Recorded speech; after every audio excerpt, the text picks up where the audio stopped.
susah dari tengah-tengah kita, lebih utama dari segala sesuatu.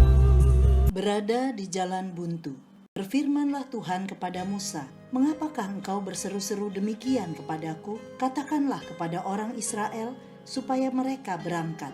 Keluaran 14 ayat 15. Sahabat Iktus yang dikasihi Tuhan, keadaan buntu berarti tidak ada solusi. Buntu disebabkan sulitnya mengambil sebuah keputusan, karena keputusan apapun yang diambil beresiko tinggi. Istilah yang cocok untuk menggambarkan situasi ini adalah maju kena, mundur kena. Apakah yang seharusnya dilakukan orang percaya bila berada di jalan buntu? Umat Tuhan diperhadapkan dengan tantangan Laut Teberau yang ada di hadapan mereka, dan Firaun dan kereta dan pasukan lengkap yang mengikuti di belakang mereka. Peristiwa ini menunjukkan keagungan Tuhan yang pernah terjadi dalam sejarah manusia. Ia membuka jalan dengan cara yang ajaib dan luar biasa di atas dasar iman, yang terbukti melalui keberanian umat Tuhan melangkah maju. 1. Keadaan buntu yang dialami umat Tuhan. Firaun mengeraskan hati untuk membiarkan bangsa Israel keluar dari tanah Mesir. Keluaran 14 ayat 4. Hingga tulah diberikan kepada bangsa Mesir, barulah Firaun membiarkan umatnya keluar dari tanah Mesir. Tetapi kemudian Firaun mengerahkan seluruh pasukan keretanya sebanyak 600 kereta dan pasukan berkuda untuk mengejar bangsa Israel. Keluaran 14 ayat 6 dan ayat yang ke-7. Bangsa Israel berada dalam kebuntuan.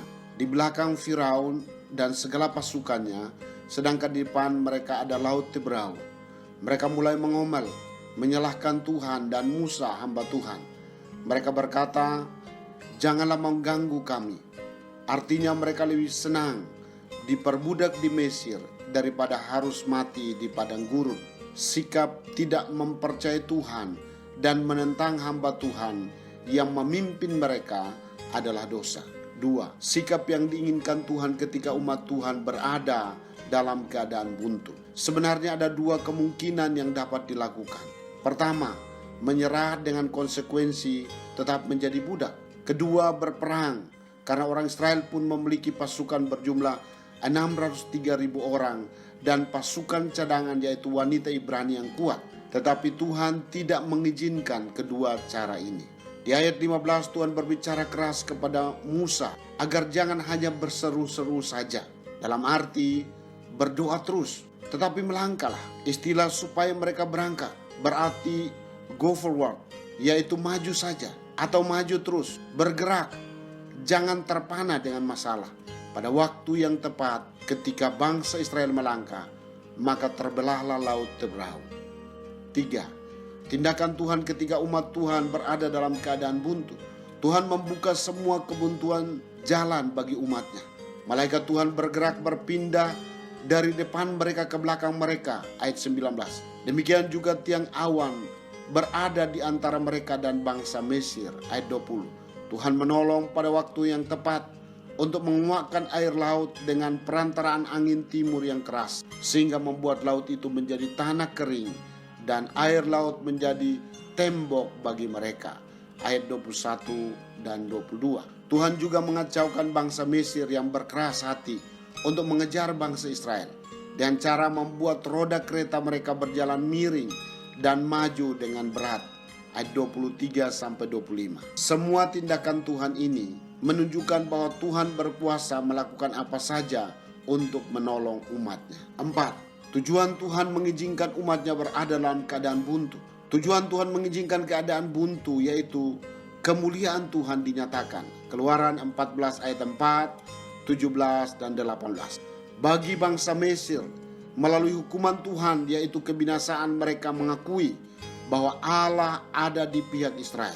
Bagi orang Israel, kemuliaan Tuhan dinyatakan agar mereka menjadi bangsa yang takut akan Tuhan dan percaya kepada Tuhan. Selain itu, kemuliaan Tuhan dinyatakan kepada bangsa-bangsa, dan mujizat Tuhan yang terjadi pun mengokohkan keberadaan Musa sebagai hamba Tuhan yang dipilih Tuhan untuk memimpin bangsa Israel. Sahabat Iktus, Kebuntuan apakah yang saat ini kita hadapi? Di tengah merebaknya virus corona seperti sekarang ini, banyak kebuntuan yang terjadi di seputaran hidup kita. Menemui jalan buntu dalam melakukan pekerjaan, buntu untuk mengaktualisasikan diri dalam berbagai aktivitas dan kreativitas, atau buntu dalam hal menjalin relasi dengan para kolega, sahabat, saudara, dan banyak komunitas lain.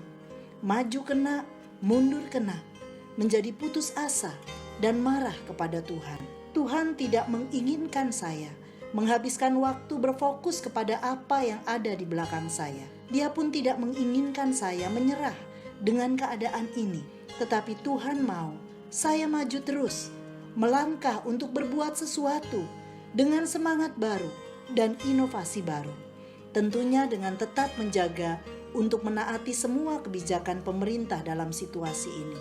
Bangun dari mimpi buruk di masa lalu dan siap menghadapi realita. Ketika saya melangkahkan kaki saya, Tuhan bekerja melebihi apa yang saya pikirkan dan doakan. Tidak ada yang mustahil bagi Tuhan dan bagi orang percaya. Sahabat Iktus yang dikasihi Tuhan, dalam hal apa saya sedang berada di jalan buntu? Selain doa, apa langkah iman yang dapat saya lakukan untuk menembus jalan buntu ini? Mengapa Tuhan mengizinkan saya berada di jalan buntu? Ya Tuhan Yesus, saya sering merasa takut dan putus asa ketika berada di jalan buntu. Saya tidak bisa kembali ke dalam situasi yang lalu karena semua telah berubah. Tetapi saya tidak berani untuk maju. Nyatakan tuntunan-Mu ya Tuhan, seperti tiang api dan tiang awan di sepanjang jalan saya. Kini saya sedia melangkah maju, meski saya belum melihat jalan-Mu. Saya percaya mujizat-Mu masih ada. Saya memuji Tuhan untuk lompatan iman yang Tuhan izinkan saya alami. Segala kemuliaan hanya bagi-Mu Tuhan. Kiranya segala bangsa memuji-Mu. Amin. Dalam situasi apapun, kemajuan harus terus diusahakan. Jika engkau tidak bisa berlari, engkau bisa berjalan. Jika engkau tidak bisa berjalan, engkau bisa merangkak untuk sebuah kemajuan. Kristuslah